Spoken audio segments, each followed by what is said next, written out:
تو وہ تھوڑے سے خاموش ہی رہیں گے. اس لیے وہ کوشش کر رہے ہیں کہ امریکنز یہاں پر ابھی نہ آئیں, آئی مین ان کا حملہ نہیں ہونا چاہیے. اور ٹو بی ویری آنیسٹ, ابھی تک جو پاسٹ کی جو کنٹسٹیشن رہی ہے, یا ایک جو چیزیں امپروو ضرور ہوئی ہیں, ریلیشن شپ, انٹرا عرب ریلیشن شپ بہتری کی طرف جا رہا ہے, بٹ ابھی اس نہج پہ نہیں پہنچا کہ کانفیڈنس آ جائے عرب ورلڈ میں اباؤٹ ایران.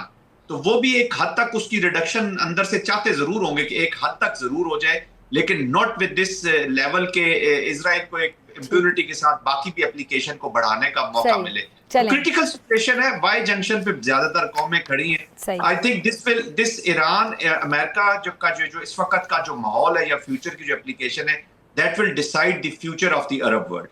ٹھیک ہے جی, دونوں مہمانوں کا بہت شکریہ, کافی تفصیلی تمام ٹاپکس پہ کھل کے دونوں مہمانوں کا بہت شکریہ. اور ناظرین, اس کے ساتھ مجھے بریک کا کہا جا رہا ہے, بریک کے بعد ہمیں جوائن کریں گے پولیٹیکل سچویشن پر انالیسس کے لیے محمد علی درانی صاحب. ویلکم بیک ناظرین. سیاسی پولیٹیکل سچویشن اس ٹائم پہ ملک میں کیا ہے؟ عمران خان صاحب کی جو آنکھ ہے, ان کی بینائی جو متاثر ہوئی ہے, پی ٹی آئی کا دعویٰ کی جی 85% ان کی بینائی متاثر ہے, جبکہ حکومت یہ کہتی ہے کہ نہیں, یہ الزام لگایا جا رہا ہے 85% بینائی متاثر نہیں ہوئی ہے. اب آگے جو صورت حال ہے, پی ٹی آئی سراپا احتجاج ہے, اس پہ بات کرنے کے لیے میرے ساتھ موجود ہیں محمد درانی صاحب. درانی صاحب بہت شکریہ وقت دینے کے لیے, جوائن کرنے کے لیے.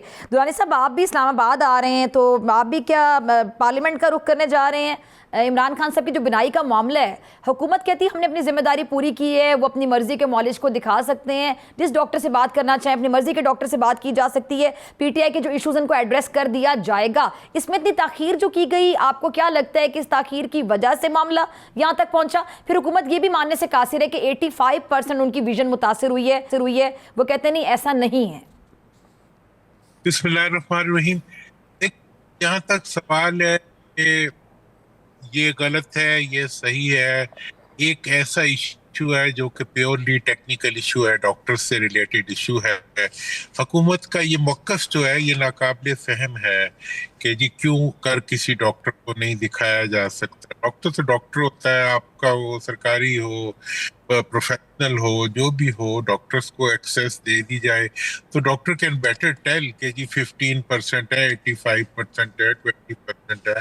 وہ ڈاکٹرز کا ہی یہ فیصلہ ہو سکتا ہے. لیکن اس وقت حکومت کی طرف سے جو تاخیر اور سیاست اس کے اوپر ہو رہی ہے, وہ کم از کم میری سمجھ سے تو ٹوٹلی وہ بیونڈ ہے کہ کیا جواز ہے کہ اس قسم کا پہلے ہاسپٹل آنا چھپایا گیا, پھر اس کو کیجولی بتایا گیا, پھر دوبارہ ہاسپٹل لے جانا جو ہے اس کو ایک ایشو بنایا گیا.